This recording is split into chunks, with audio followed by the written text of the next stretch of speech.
Big shout out to 911truth.org.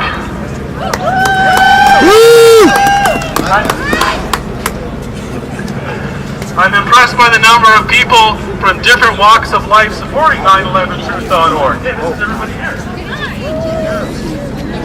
A lot of intelligent people. For me, when the third tower fell, Jesse Ventura was on the radio and he said, "How did the third tower fall? No planes hitting." And I said, "What third tower?" The third tower fell and no planes hit it. It fell, it collapsed into its own blueprint at free fall speed like a controlled demolition. Yeah,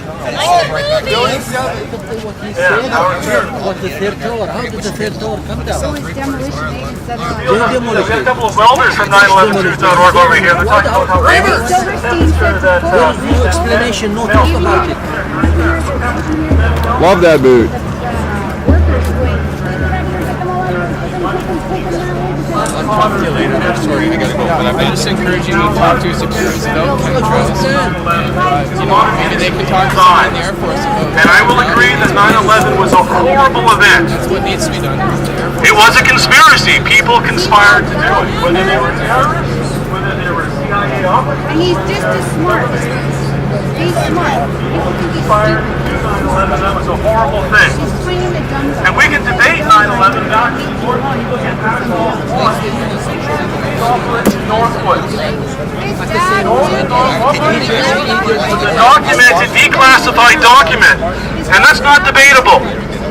Operation Northwoods was a plan submitted by the director of the CIA and signed by the Joint Chiefs of Staff.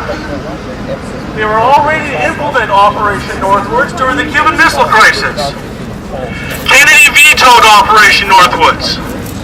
If Kennedy hadn't vetoed Operation Northwoods, the director of the CIA and the Joint Chiefs of Staff would have implemented Operation Northwoods. Don't believe me? Google it and see what it is.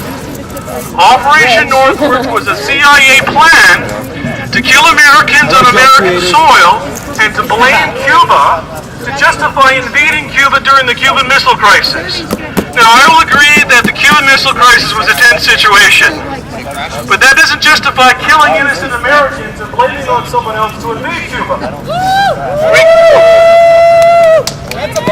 Are you listening, guys? It's an old So I think the concerns here about 9/11 are well represented and have merit.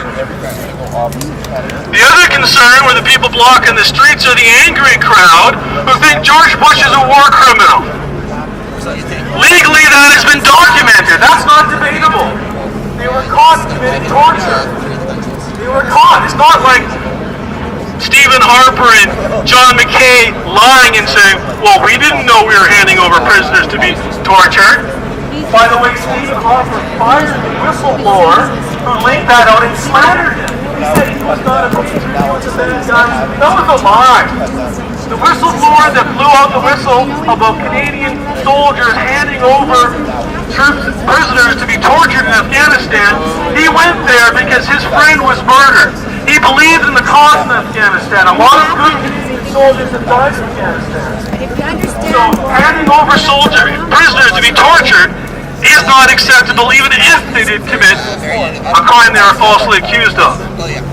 Speaking of Afghanistan, there's a lot of interesting things about Afghanistan. How about the Central Asia gas pipeline? We know Iraq was about oil. We didn't think Afghanistan was about oil.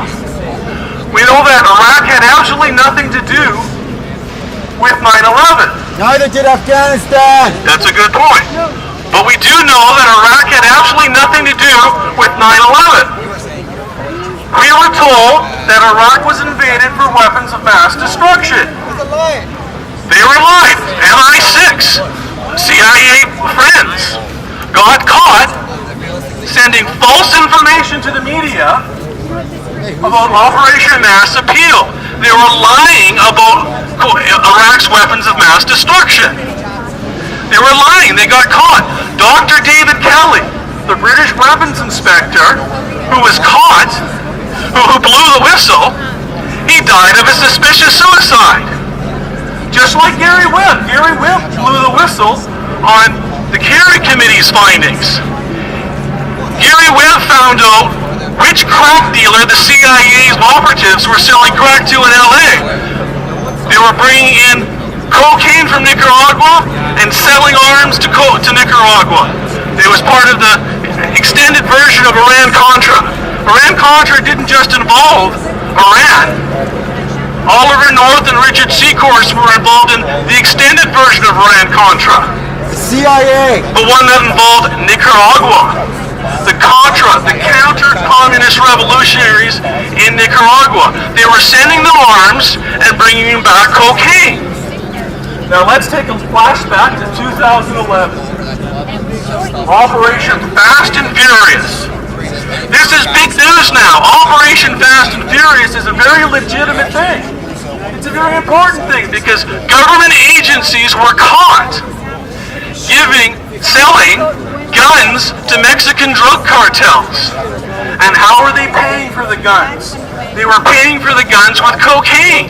So they were sending Mexican cartel drug lords guns and bringing back cocaine.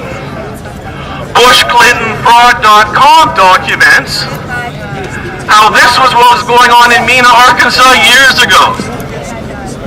Speaking of Mena, Arkansas, how can brother Bill Clinton, you know, you gotta love the guy.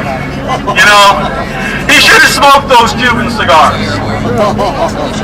But you gotta give him credit. I mean, Monica Lewinsky wasn't the best looking woman in the world, but you know, with Hillary's law firm was involved in a lot of dirty deeds in Mena, Arkansas.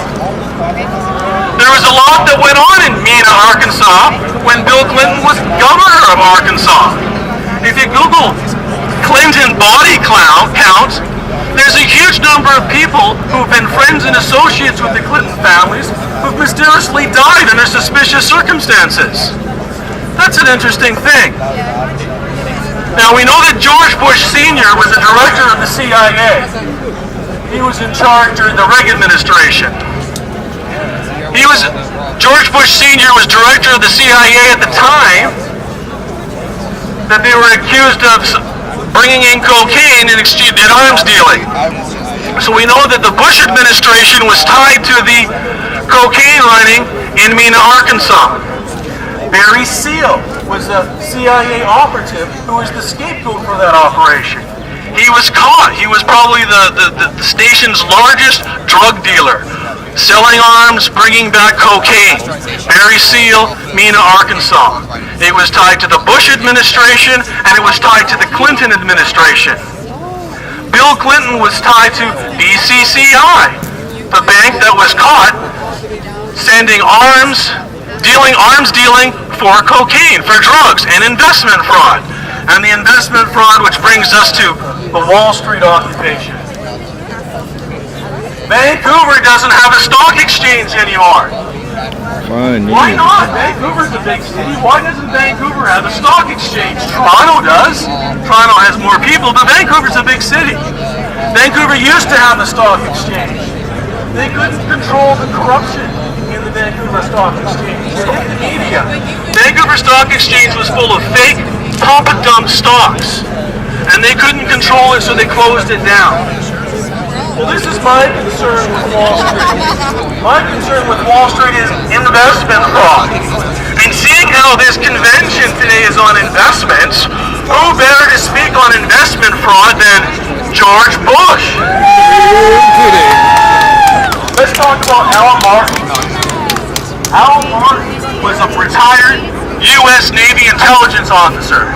In his book, The Conspirators, Alan Martin testifies firsthand that George Bush's brother, Jeb Bush, told him and instructed him how to commit investment fraud to fundraise for Iran-Contra.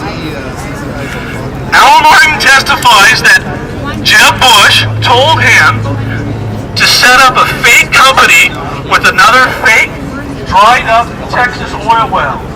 The Bush family did this often. Harkin Energy, they're full of fake, dried-up Texas oil companies, and they would milk people. They would launder money through these fake companies, and they would rip them off.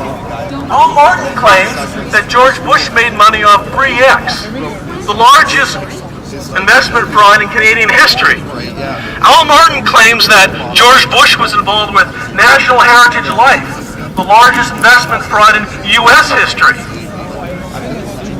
So there's a lot of a history of investment fraud that the Bush family have been tied to.